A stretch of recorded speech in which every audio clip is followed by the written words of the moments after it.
Hi church, Pastor Ben here again to talk to you a little bit more about what we've been talking about with our timeline. Today I want to talk about some of the characters that we're going to be dealing with in our study in the Book of Kings over the next several months.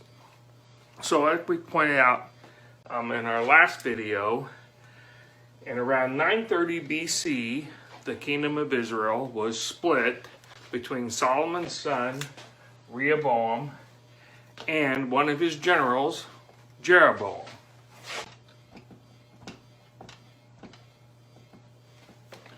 So this is really the beginning of the divided kingdom period. And these two kingdoms, the northern kingdom and the southern kingdom, remember the northern kingdom is called Israel now from here forward, and then the southern kingdom is called Judah from here forward. These two have pretty constant conflict of some kind or another over the next several decades. So if we put Jeroboam at the top and Rehoboam at the bottom, and we call this 930 BC,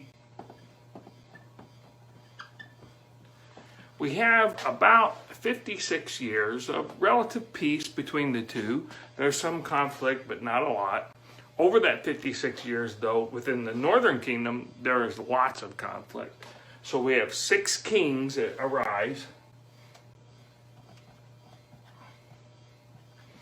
And not all of them are the sons of their fathers. So there'd be one son that would take the throne, and then somebody would overthrow him, and you'd have a new king, and then a new line would start, and then somebody would overthrow his son, etc., etc. So you come all the way down to the pivotal point, which is in 874 BC, when Ahab comes to the throne. Ahab is somebody you may have heard of before, and we're not talking about Ahab the Arab, we're talking about Ahab the king of Israel. He marries a gal you've probably heard of, and her name is Jezebel.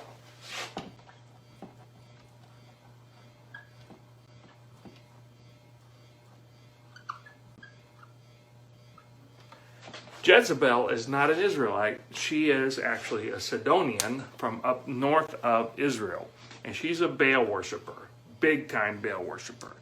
And so she brings in, and the kings of Israel already get led astray by idolatry. Now they double down. And we have a new character who steps onto the scene, and his name is Elijah.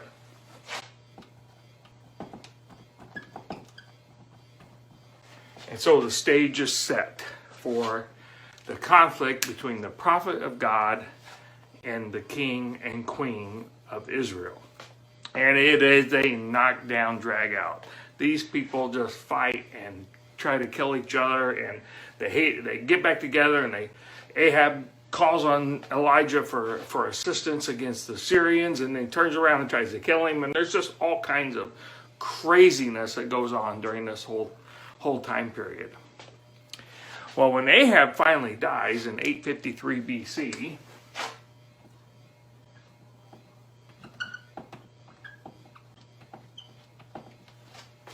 his son comes to the throne.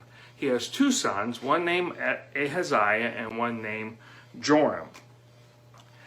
Then he has a daughter. Her name is Athaliah.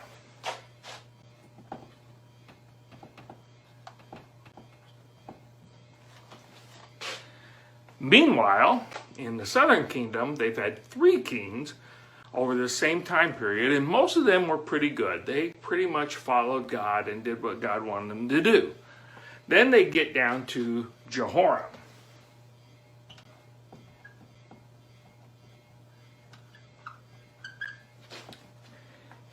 And who does Jehoram marry but Athaliah? So Jehoram and Athaliah get married. And so is this the beginning of the United Kingdom? Will they finally patch things up? Will the kingdom come back together again? We'll finish that in another video. But before we go there, I just want to talk a little bit about this character Elijah. He was really interesting. He was rough around the edges, to say the least. If he had been alive today, he'd probably be taking some kind of medication for manic depression. He was up and down and up and down and up and down all through his career. You can almost see the frustration. You can read the frustration in the pages of the Bible as he's trying to do what's right, trying to do what God wants him to do, and at the same time, just always depressed, it seems like, always running for his life, always fearful. It just reminds us so much that God will so often use such really whacked out circumstances and sometimes some really whacked out people to accomplish his purposes. And to realize that these guys in the Bible, you know, they were just like you and I. They were normal, they had their fears, they had their concerns. And it also kind of tells you, you know, when people start to cast aspersions on the Bible that somehow or another you can't believe it, all you can do is read the story of Elijah and you see right there, right? Nobody would allow themselves to be written in the way that Elijah is written into the pages of the Bible. So I encourage you to read ahead. You're about to read some stuff that's just going to blow your socks off if you haven't read it before. You talk about the soap operas. This is a soap opera, and it's going to be fun. So I encourage you to read ahead. Hang in there, and God bless you. Stay tuned for the next video. Go be the church.